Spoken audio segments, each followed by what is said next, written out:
미라클 모닝 애청자 여러분 안녕하십니까? 정말로 나라나 세계 정세가 너무나도 어수선합니다. 정말로 경기는 바닥을 치고 있고 앞으로도 이것이 언제까지 갈지를 모르겠습니다. 이럴 때 우리는 신앙으로 하나님의 말씀을 믿고 따라가는 그 신앙으로 우리의 마음을 다잡아야만 됩니다.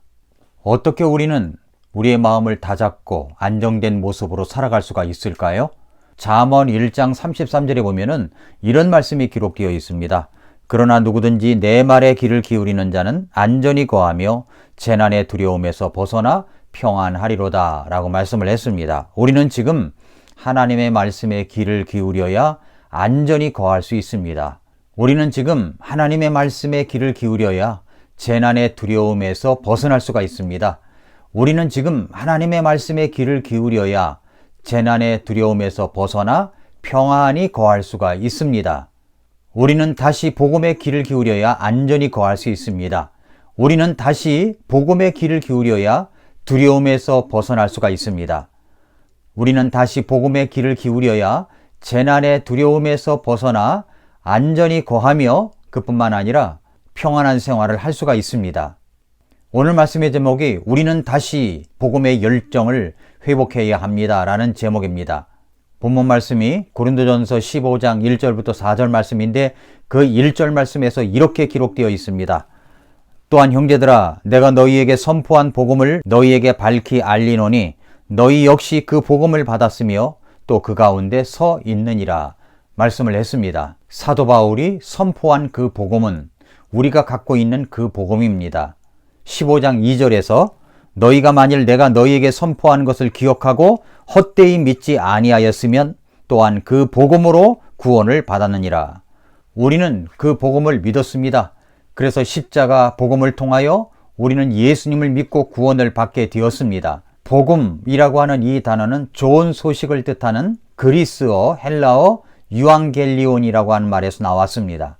물론 성경 전체가 다 복음입니다. 그러나 복음이라는 말은 특별히 하나님의 아들 예수 그리스도의 삶과 죽음, 그리고 부활과 승천, 그 사역을 통해서 완성된 사역을 통해서 완성된 구원 사역에 관한 메시지를 주고 있는 것입니다. 그래서 복음이란 무엇이냐라고 설명을 할 때 해당되는 구절이 고린도전서 15장 3, 4절입니다.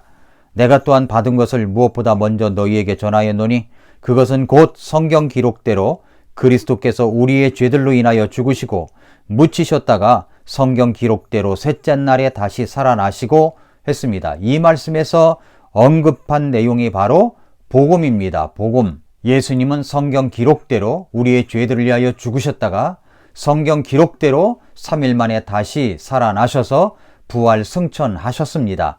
이것이 바로 복음입니다. 기쁜 소식입니다. 왜 기쁜 소식입니까? 예수님의 그 구원의 사역으로 말미암아 우리가 죄 가운데서 영원히 불호수에 떨어져 지옥에 갈 수밖에 없었는데 예수님의 피로 구원을 받고 하나님의 자녀가 되었기 때문에 그것이 바로 복음이고 기쁜 소식인 것입니다. 그런데 지금 이 시대는 교회가 이 복음에 대해서 너무 소홀하게 대하고 있다라는 생각을 많이 갖게 됩니다. 교회의 본질은 바로 복음 선포입니다. 교회의 본질은 예수 그리스도의 복음의 선포를 통해서 사람들이 구원받는 것입니다. 그런데 교회가 이 복음에 대해서 너무 홀대를 하고 있다. 이 복음에 관한 열정이 식어져 있다. 라는 것을 많이 느끼게 됩니다. 복음에 대해서 소홀하게 되면 온갖 병폐가 생겨납니다. 교회가 교회답지 못한 모습이 생겨납니다. 복음을 복음으로 전하여지지 않기 때문에 교회만 다니면 된다라는 이 가짜 신자들이 늘어만 갑니다. 그래서 오늘 밤에 이 세상을 떠난다면 천국 갈 수 있는 확신이 있습니까? 이런 질문을 던지면 많은 사람들이 주저합니다. 어쩔 줄 몰라 합니다. 내가 그동안 한 것이 없는데 내가 무엇 때문에 천국 갈 수가 있지?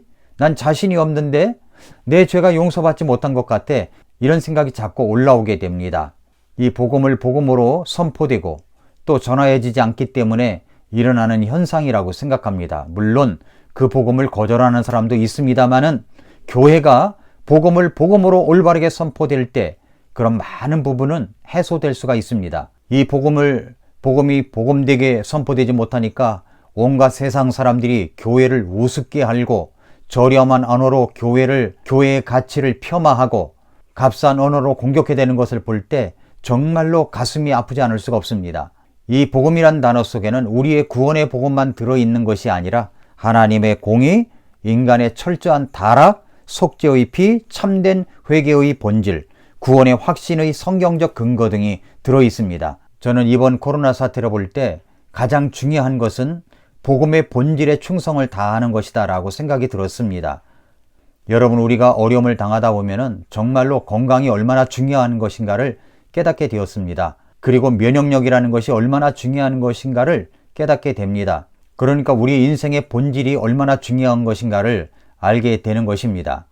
복음도 마찬가지입니다. 교회도 마찬가지입니다. 복음의 본질만이 남습니다. 복음의 본질에 충성한 교회는 살아남을 수 있지만 복음의 본질에 충성하지 못한 교회는 여러 가지 가짜 신자들이 많은 교회들은 어려움을 당하지 않을 수가 없습니다.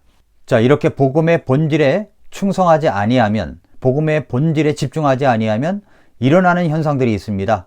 첫째로 교회에 가짜 신자들, 그러니까 쭉정이들이 많이 있게 된다는 것입니다.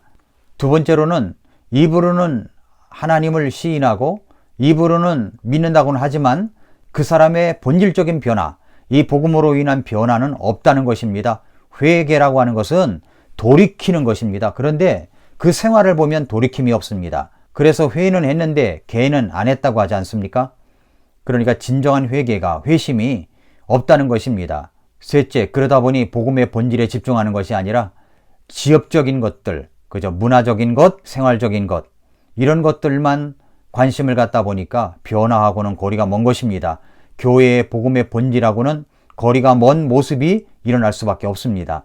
이번 코로나 사태를 겪어보니까 아무리 우리가 가치 있게 여겼던 것이라고 할지라도 우리가 정말로 소중한 것은 몇 가지 안 된다는 것을 깨닫게 되었습니다. 우리의 신앙도 마찬가지입니다. 여러분, 마지막에 하나님께서 우리에게 물으시는 것은 바로 우리의 구원의 확신입니다. 복음을 통해서 구원을 받았는가 하는 것입니다.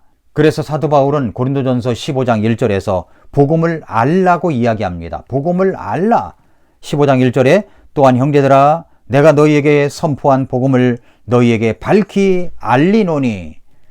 고린도전서 1장에도 복음에 대해서 선포했던 것을 이야기했습니다. 그런데 15장에 와서 거의 끝 무렵에 와서도 복음을 밝히 알린다라고 이야기를 했습니다. 고린도 교회 성도들에게 이미 선포한 복음을 밝히 알립니다. 복음은 계속적으로 상기시켜야 될 필요가 있기 때문에 그렇습니다. 여러분, 우리가 지금 이렇게 코로나 사태로 어려움을 겪고 있는데 우리가 진정으로 회복을 하려면 복음의 열정을 다시 회복해야 됩니다. 사도 바울은 어떻게 그렇게 복음의 열정을 갖고 있었습니까? 오늘 말씀해 보니까 첫째로 그는 복음을 선포했다라고 이야기를 합니다. 전했습니다. 그래서 고린도전서 1장 18절에서 십자가를 선포함이 멸망하는 자들에게는 어리석은 것이로되 구원받은 우리에게는 하나님의 권능이니라, 이렇게 말씀을 했습니다. 십자가를 선포하는 것이 멸망하는 자들에게는 어리석게 보입니다. 우리가 복음을 전하고 예수님을 전하는 것이 어리석게 보입니다. 그러나 구원받은 우리들에게는 하나님의 권능입니다. 파워입니다. 능력입니다. 그래서 고린도전서 1장 21절에서 하나님의 지혜에 있어서는 세상의 지혜로 하나님을 알지 못하였으므로 하나님께서 복음 선포의 어리석은 것으로 믿는 자들 구원하시는 것을 기뻐하셨도다 라고 말씀했습니다. 사람들이 볼 때 복음을 선포하는 것이 어리석게 보입니다. 그러나 하나님께서는 그 복음 선포의 어리석은 것으로 말미암아, 복음 전도의 어리석은 것으로 말미암아 사람들을 구원하시는 것을 기뻐하셨다라고 말씀하시는 것입니다. 이 세상에 교회라는 이름을 붙인 많은 교회들이 있지만은 세 종류의 교회가 있다고 생각합니다. 그것이 바로 고린도전서 1장 22절 23절에 나타나 있는데, 유대인들은 표적을 요구하고 그리스도인들은 지혜를 추구하나 우리는 십자가에 못 박히신 그리스도를 선포하노니 그분은 유대인들에게는 걸려 넘어지게 하는 것이요 그리스인들에게는 어리석은 것이로되 부르심을 받은 자들에게는 유대인들에게나 그리스인들에게나 그리스도는 하나님의 권능이시요 하나님의 지혜이시니라 말씀했습니다. 그러니까 이 세상의 교회는 세 종류의 교회로 나누어 볼 수가 있습니다. 첫째는 표적을 구하는 교회입니다. 지금도 신유, 운사, 기적, 방언 이런 문제로다가 현혹하고 그것이 전부인 양 이야기하는 교회가 얼마나 많습니까? 그런 사람들은 복음의 본질에 대해서는 무시하는 경향이 많습니다. 성경에서 진짜 말씀하려고 하는 것이 무엇인가를 생각하지 못하고 시대적 현상으로 나타나 있던 많은 현상들을 마치 오늘날도 일어나는 것인 양 사람들이 이런 병 고치는 은사, 신유, 기적 이런 것들로 말미암아 사람들을 미궁에 빠뜨리고 있다는 것입니다. 또한 지혜만을 강조하는 교회입니다. 지식만을 가르치는 교회입니다. 마지막 세 번째는 십자가의 복음만을 전하는 교회입니다. 바로 복음의 본질을 전하는 교회죠. 사도 바울은 그렇게 복음의 본질을 계속 이 복음이라는 것이 무엇인가를 알리고 또 알리고 상기시키고 또 상기시켰던 것을 볼 수가 있습니다. 그렇게 해서 사도 바울이 전한 복음이 오늘 우리에게까지 오게 되었습니다. 어떻게 오게 되었습니까? 1장 18절에 그랬죠. 십자가를 선포함이 멸망하는 자들에게는 어리석은 것이로되 구원받은 우리에게는 하나님의 권능이니라. 십자가를 선포함이, 그러니까 우리가 다른 사람들에게 복음을 전하는 것이 사람들에게는 어리석게 보이는 겁니다. 왜냐하면 그 사람들이 멸망하는 사람들이기 때문에 그렇습니다. 그러므로 우리가 해야 할 일은 무엇입니까? 사도 바울이 그렇게 사람들이 어리석게 보이는 복음 선포, 전도를 가지고 오늘날까지 복음을 전할 수 있도록 그렇게 기초를 탄탄히 놓았던 것처럼 우리들도 십자가의 복음의 열정을 회복하는 길은 다른 사람들에게 복음을 선포하는 것, 복음을 전하는 것 뿐입니다. 그럼 어떻게 그렇게 할 수가 있습니까? 그것은 바로 내가 구원받은 그 사실을 사람들에게 알려주는 것입니다. 난 어떻게 구원받았습니까? 구원받고 나서 보니까 마음이 어떻습니까? 믿음의 소망이 있습니까? 구원을 받고 보니까 내 삶이 너무 변했습니다. 새롭습니다. 기쁨이 있습니다. 이 세상이 전부가 아니라는 것을 깨닫습니다.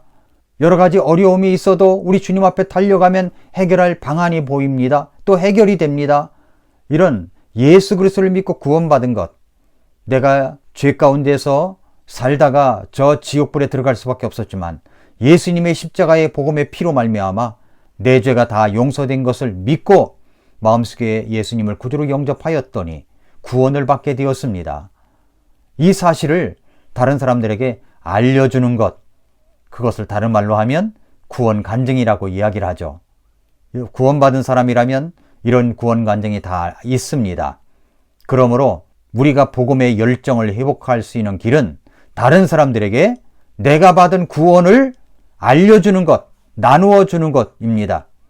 사랑하는 애청자 여러분, 여러분이 정말로 확실히 구원받았다면 다른 사람들에게 이 구원의 복음을 전하십시오. 알려주십시오. 우리가 복음의 열정을 회복하고 다른 사람들에게 복음을 전하는 일에 최선을 다할 때, 그 복음의 귀를 기울일 때 우리는 두려움에서 벗어나 우리는 안전히 거하며 재난의 두려움에서 벗어나서 평안히 거하게 될 줄로 믿습니다. 이번 한 주간도 적어도 한두 명 이상에게 예수님의 복음을, 내가 구원받은 놀라운 사실을 다른 누군가에게 전하는 그런 한 주간이 되실 수 있으시기를 바랍니다. 아침마다 새롭다. 오늘도 미라클 모닝입니다.